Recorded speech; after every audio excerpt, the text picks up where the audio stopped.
Paneer biryani. Hi hello welcome to my channel. పన్నీర్కి కొంచెం కారం ఉప్పు కలిపి నూనెలో వేయించుకొని పక్కన పెట్టుకోండి.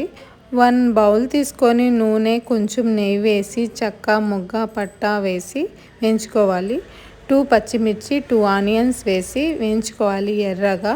ఎర్రగా ఎగిన తర్వాత వెల్లుల్లి పేస్ట్ వేసుకోవాలి. వేసుకున్న తర్వాత గరం మసాలా 1 స్పూన్ और జీరా పౌడర్ 1 స్పూన్ వేసుకొని 2 టమోటాస్ వేసుకొని వేయించుకోవాలి.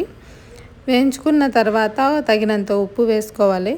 3 స్పూన్ పెరుగు అయితే దాంట్లో వేసుకొని కలుపుకోవాలి. దాని తర్వాత కొంచెం కొత్తిమీర కొంచెం పుదీనా అయితే దాంట్లో వేసుకొని కలుపుకోవాలి. అది కొంచెం ఎగిన తర్వాత పన్నీర్ ముక్కలు అయితే దాంట్లో వేసేసుకోవాలి. తర్వాత వేరే బౌల్లో వాటర్ కొంచెం నెయ్యి కొత్తిమీర పుదీనా జీరా 1 లెమన్ పట్టా మొగ్గ ఇంకా ఉప్పు వేసి బాగా ఉడికించుకోవాలి. ఉడికిన తర్వాత 1 అవర్ నానిన బాస్మతి రైస్ అయితే దాంట్లో వేసుకోవాలి.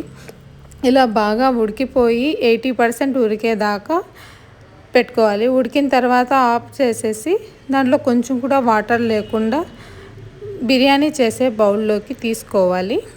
మొత్తంగా అన్నీ సేమ్ అలాగే తీసేసుకున్న తర్వాత దానిపైన కొంచెం నెయ్యి కొంచెం కొత్తిమీర పుదీనా వేసి ప్లేట్ అయితే పెట్టేయాలి. 15 మినిట్స్ స్లో ఫ్లేమ్లో పెట్టుకోవాలి. మూసిన తర్వాత దాని మీద బరువుగా ఏదైనా పెట్టుకోవాలి. పన్నీర్ బిర్యానీ అయితే రెడీ అయిపోయింది.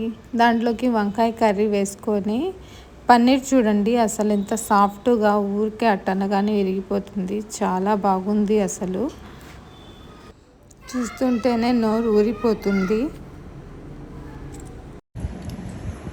సూపర్ పన్నీర్ బిర్యానీ